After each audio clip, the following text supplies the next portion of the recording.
નમસ્કાર. SIBCom Semester 4 Business Management Chapter 1 Introduction to Inventory Management માલ સામગ્રી સંચાલન વિષય પ્રવેશ, જેમાં માલ સામગ્રી સંચાલનનો અર્થ. માલ સામગ્રી એટલે શું એ આપણે જોયું હતું. ઇન્વેન્ટરી એટલે શું. હવે ઇન્વેન્ટરી મેનેજમેન્ટ એટલે કે માલ સામગ્રી સંચાલન શું છે એના વિશે જોવાનું છે. માલ સામગ્રી તો આપણને ખ્યાલ છે કે એકમમાં જે કાચો માલ, અર્ધ તૈયાર માલ અને તૈયાર માલ જે રાખવામાં આવેલો હોય છે એને માલ સામગ્રી કહેવામાં આવે છે. હવે માલ સામગ્રી સંચાલન કે જે અલગ અલગ એકમના જે અલગ અલગ વિભાગો છે એ અલગ અલગ વિભાગોમાં બધા જ વિભાગો એ એક માલ સામગ્રી સંચાલન સાથે સંકળાયેલા હોય છે.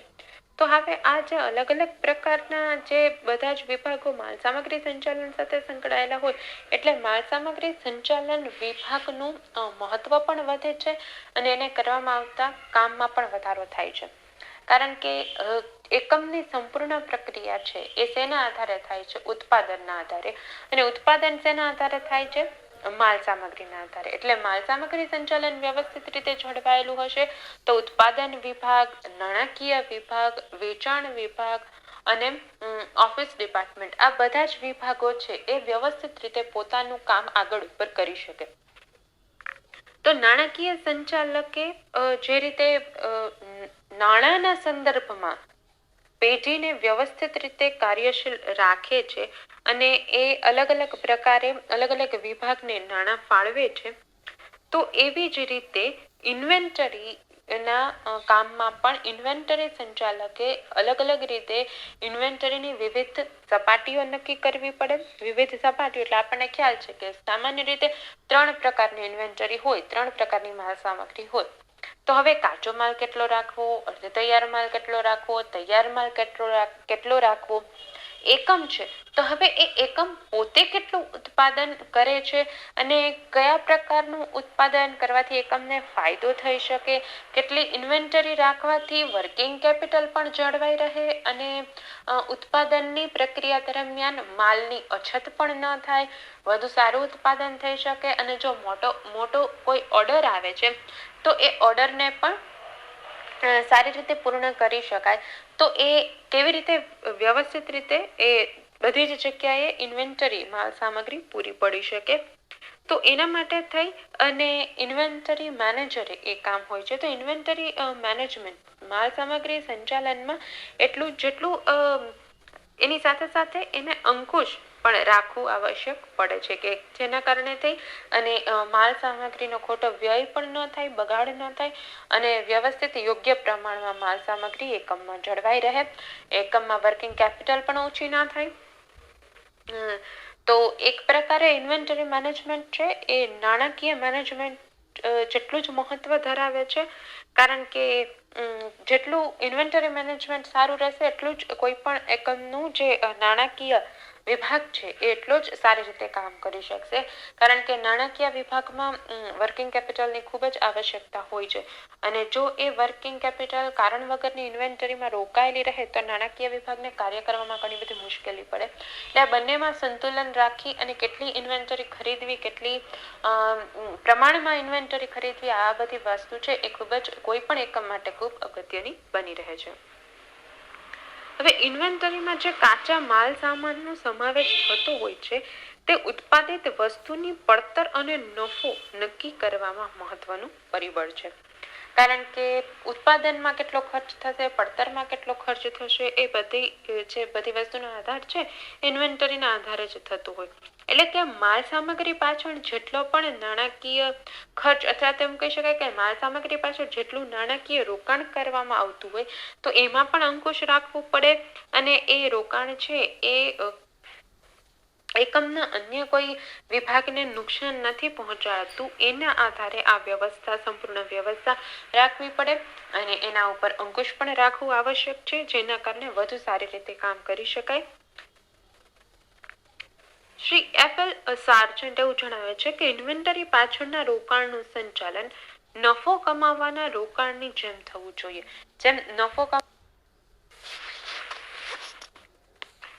શ્રી એફ.એલ. સાર્જન્ટના જણાવ્યા પ્રમાણે ઇન્વેન્ટરી પાછળના રોકાણનું સંચાલન નફો કમાવવાના રોકાણની જેમ થવું જોઈએ. એટલે કે જેમ નફો કમાવવા માટે કોઈ પણ એકમ હંમેશા તત્પર રહે છે અને નફો કમાવવા માટે રોકાણ કરતા હોય છે, એવી જ રીતે ઇન્વેન્ટરી પણ થોડા સમય બાદ નફામાં જ રૂપાંતર થવાની હોય છે.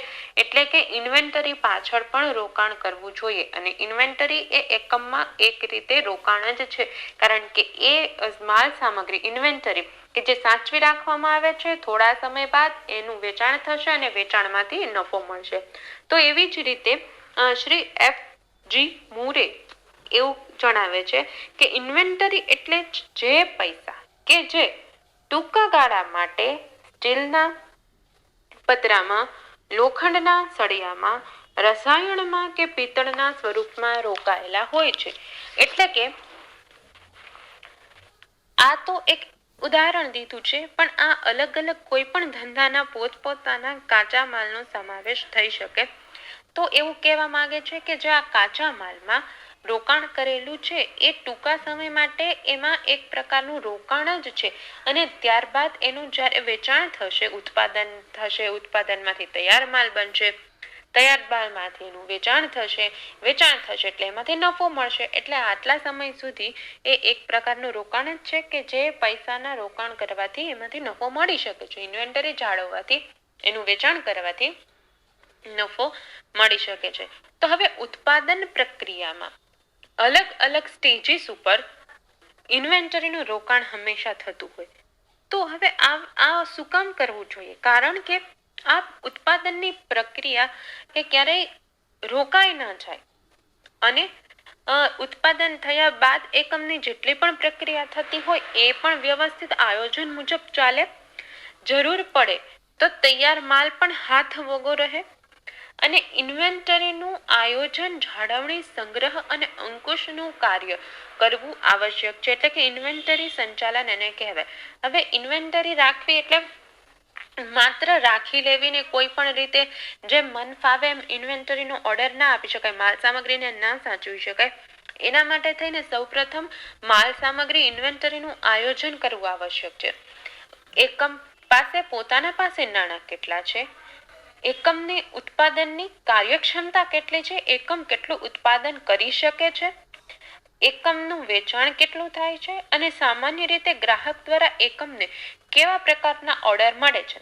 આટલી બાબતોને ધ્યાનમાં રાખી અને પછી ઇન્વેન્ટરી ખરીદી કરવામાં આવતી હોય. હવે બાકી બધી બાબત હોવા છતાં પણ જો એકમ પાસે નાણાં ન હોય અને ઘણા બધા નાણાં છે એ ઇન્વેન્ટરીમાં રોકી દેવા પણ યોગ્ય ન હોય, એટલે એકમ પાસે નાણાકીય સગવડતા અને અન્ય પરિબળો, કેવા પરિબળો કે કેવા પ્રકારના વેચાણના ઓર્ડર આવે છે એકમ પાસે અને એકમ છે એની ઉત્પાદનની કાર્યક્ષમતા કેટલી છે, કેટલી કેપેસિટીમાં એ ઉત્પાદન કરે છે, એના આધારે ઇન્વેન્ટરી કેવી જાળવી શકાય, કેટલી જાળવી શકાય, એકમ પાસે ઇન્વેન્ટરી સાચવવા માટેના કેવા સાધનો છે અને સાધનો નથી તો એકમ વિકસાવી શકે છે કે નથી વિકસાવી શકતી, આવી બધી બાબતના આધારે ઇન્વેન્ટરી ખરીદવી જોઈએ.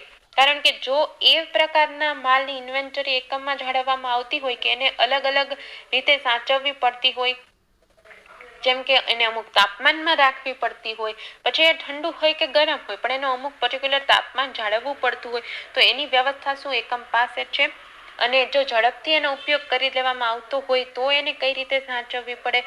ઘણી વખત કેમિકલની ફેક્ટરી હોય તો કેમિકલને ખૂબ જ જાળવણી રાખીને એને સાચવવું પડે. તો આ બધી જે પ્રક્રિયા, જે જરૂરી બાબતો એકમ પાસે છે તો એટલા જ પ્રમાણમાં ઇન્વેન્ટરીનો ઓર્ડર કરી શકાય. તો એ આયોજનમાં જ સમાવેશ થશે. ત્યારબાદ ઇન્વેન્ટરીનો વ્યવસ્થિત રીતે સંગ્રહ કરી અને એની જાળવણી કરવાની એકમ પાસે વ્યવસ્થા છે અને જેટલી વ્યવસ્થા હોય એટલા જ પ્રમાણમાં ઇન્વેન્ટરી ખરીદી અને ઇન્વેન્ટરી અંકુશ એટલે અલગ અલગ પ્રકારે ઇન્વેન્ટરી જે સાચવેલી હોય એકમમાં, એમાંથી એ ઇન્વેન્ટરીને અલગ અલગ પ્રકારે ઉત્પાદન માટે મોકલવામાં આવતી હોય. જેમ કે સૌથી પહેલા ખરીદેલી ઇન્વેન્ટરીને પહેલા મોકલવી કે છેલ્લે ખરીદેલી ઇન્વેન્ટરીને પહેલા મોકલવી, કઈ રીતે, એની અલગ અલગ મેથડ્સ છે જે આપણે આગળ જોશું, લીફો, ફીફો, અલગ અલગ. તો હવે એ મેથડને આધારે 4 સામાન્ય રીતે હોય છે. લીફો, ફીફો, નીફો ને હીફો. હવે આ અલગ અલગ મેથડને આધારે અંકુશ કેવી રીતે જાળવવું અને યોગ્ય રીતે એનું આયોજન કરી અને ત્યારબાદ ઇન્વેન્ટરીને આગળ ઉપર કાર્ય કરી શકાય. એટલે ઇન્વેન્ટરી સાચવવાનું જે ઇન્વેન્ટરી સંચાલનનું જે કામ છે ખૂબ જ અગત્યનું છે કોઈ પણ એકમ માટે.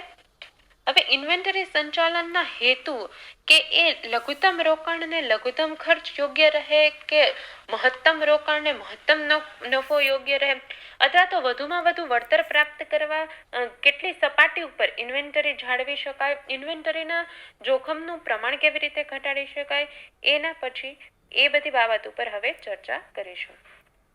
Thank you.